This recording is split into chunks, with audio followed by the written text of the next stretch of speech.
นี่มากย่างเขาเอิญนี่บ่มักคาแลนแซ่บบ่โอ้นี่ไม้ปลาพี่น้องเขาปั่มแล้วเนาะ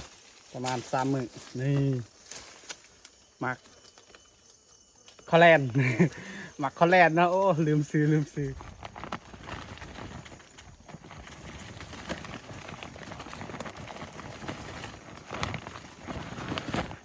ต็มมือพายนี่พี่น้อง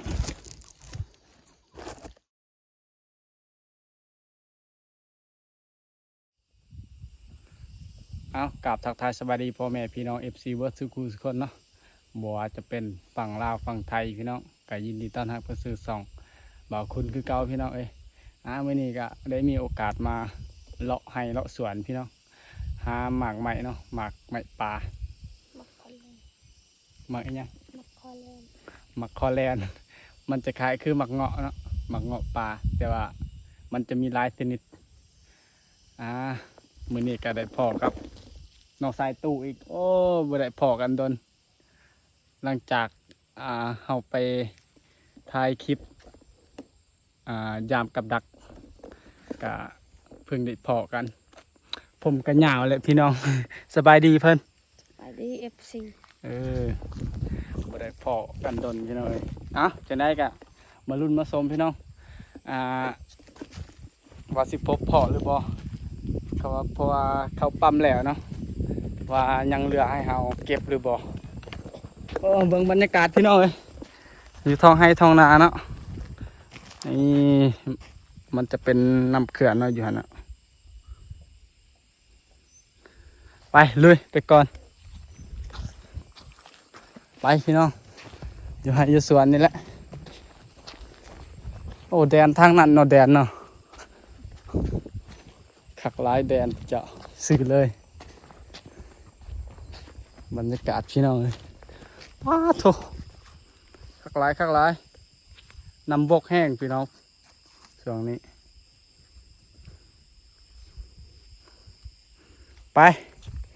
น้องทรายผมกระบอกตัดสมดอกคนป่านอนดูสวนมีแต่ดูสวนเลย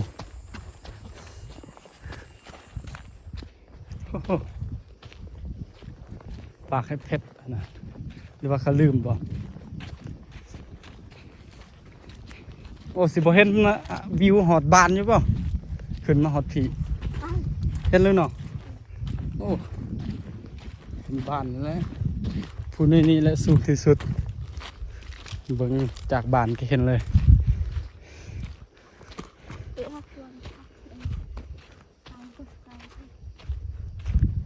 ส่วนไป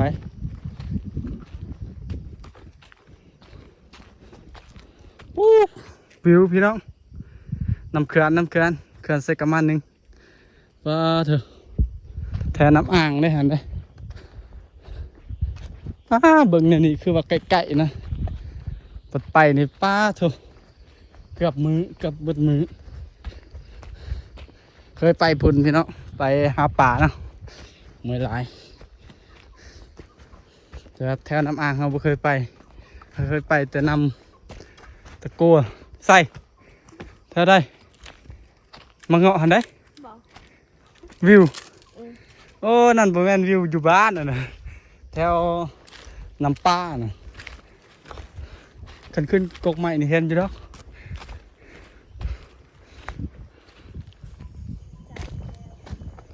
ฮอดเลยบ่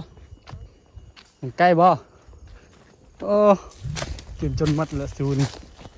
กินกับเจียวไปเกาะปลากันพี่น้องหามักใหม่ปลา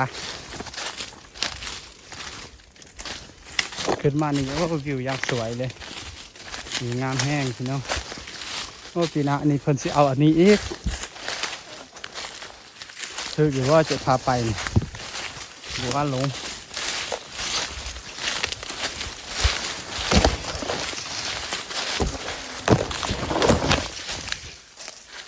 ยังมีเห็ดกินอยู่บ่เนาะ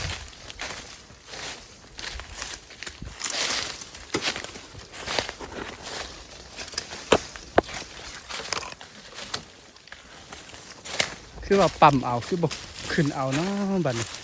ปีหน้าสิกินอีหยังกินหยังปีหน้าอัน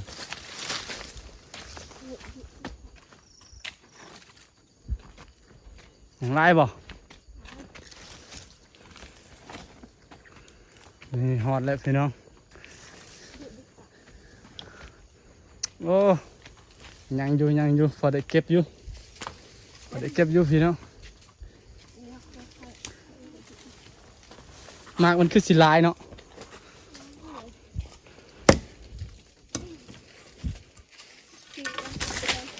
เอาซิม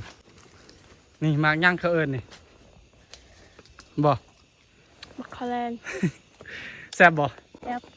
เก็บให้อ้ายหน่อยตีอ้ายบุเทิงนี่พี่น้องฟังไทยเอิญมากอีหยังเนาะคอมเมนต์มาแน่พี่น้อง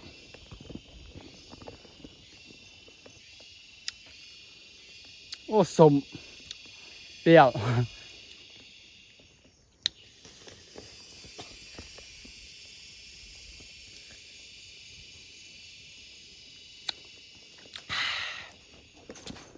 เขาปั๊มแล้วพี่น้องประมาณจักมือเลยตุเขาปั๊ม3 มือเลยเนาะปั๊มนี่หมากมันอยุ่เติงยังพี่น้องเก็บบ่มันหมากมันน่าจะลายเอาเก็บบัดนี้จะนักคำเก็บใส่ธงตีธงพายจังฮะขออนุญาตเก็บก่อนพี่น้องอะไรได้ร้ายได้น้อยก็สิให้เบิ้งพี่น้องแล้วก็สิท้ายบรรยากาศอยู่ให้อยู่สวนเลยกันพี่น้องโอ้นี่ไม้ปลาพี่น้องเขาปั๊มแล้วเนาะประมาณ3 มื้อนี่หมักคอแลน หมักคอแลนนะโอ้ลืมซื้อคือมาเงาะพี่น้องกันค่อยกะว่ามาเงาะเลยแหละมาเงาะแล้วแหละค่อยว่าโอ้ปีนี้หมักใหม่ลายพี่น้องหมักใหม่ปลาหมักย่างบางคุณก็ได้กินแล้วก็หมักพางก็ได้กินหมักคอแลนก็ได้กินพี่น้อง กดชำนี้แหละ พอได้กินเงี้ยปีนี้นะเพราะว่าหมากมันค่อนข้างมีเนาะปีนี้ หมักจองบ่ค่อยหลายพี่น้องปีนี้ก็หมักใหม่เป็นกินนี่หลายหมักจองก็กินได้นะพี่น้องกับปั๊มเนี่ยปีหน้ากินเนี่ยปีหน้ากับปั๊มเขาบ่ได้เก็บพี่น้องยังหลายแต่ว่าดีอยู่หมากอันนี้ยังกินได้หลายมื้อ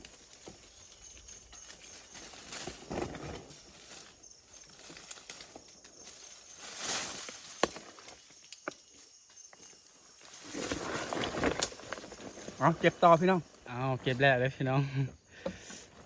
ลืมผ่า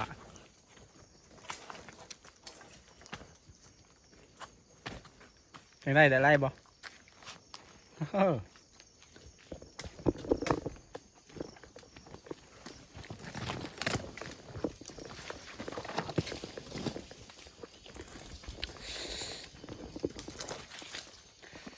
พอได้กินอยู่พี่น้อง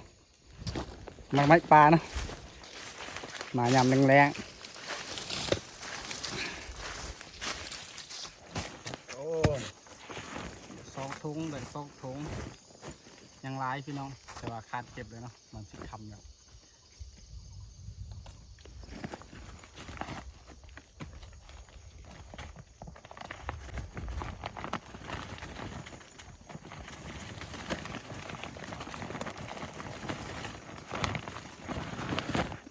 เต็มมือพายนี่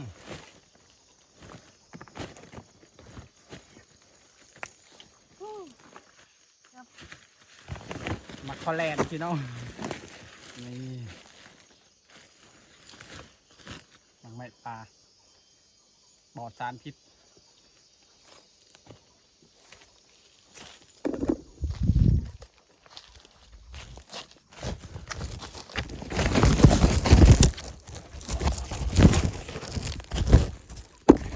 นี่พี่น้องโอ้บิวโอ้เห็นอยู่บ่เนาะไฟฟ้าพลังงานลมนะหลายเสาอยู่พี่น้องทางนั้นอาจจะบ่เห็นดอกมันไกลหลายนี่ผู้หน่อยนี่นี่ผู้หน่อยน้อยๆนี่โอ้เดี๋ยวทางนั้นก็หลายพี่น้องโอ้บ่เห็นเนาะไกลหลาย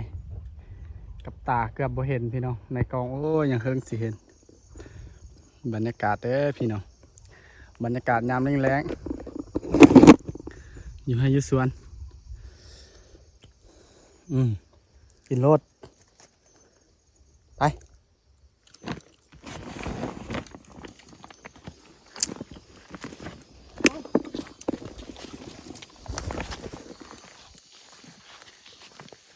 โอ้หนักเติมเลย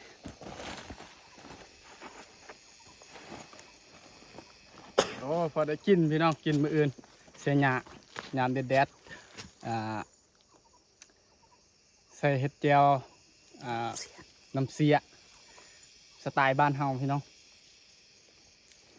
ไป นะ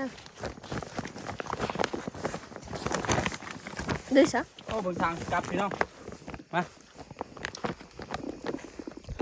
เบิ่งทางสิกลับนี่พูนออกไปพุ่นแล้วก็ตามให้เลยเนาะแล้วก็ไปพุ่นโอ้ยเนาะก็ล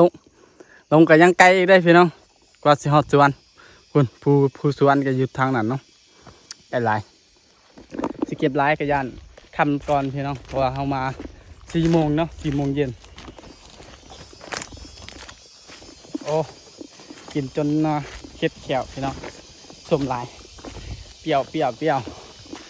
รสชาติเปรี้ยวออกหวานๆนิดนึงกินยำแดดยำหอดคักหลายพี่น้องบรรยากาศยำเลี้ยง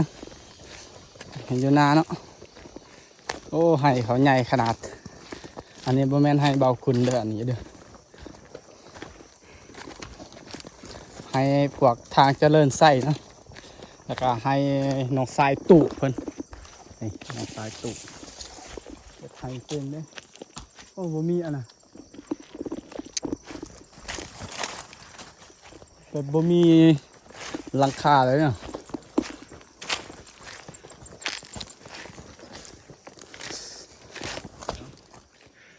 ทางสิเมื่อเนาะพุ่นมีส่วนเฮาตูบ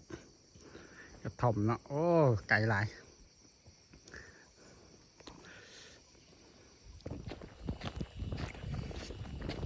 โอ้มาแต่พุ่นนะพี่น้องโอ้ไกลหลายถ้าเก็บหมากแต่นั้นเนาะแต่พุ่นมาปีโอ้กับครึ่งทางแล้วเอาพี่น้องอย่างไรก็ฝากเป็นกำลังใจเนาะคลิปนี้กับสีซ้ำนี่แหละเดี๋ยวขออนุญาตกลับก่อนฝากเป็นกำลังใจให้บ่าวคุณเด้อพี่น้องกดไลค์กดติดตามเด้อพี่น้องเลยสำหรับคลิปนี้ก็ขอลาไปก่อนสบายดี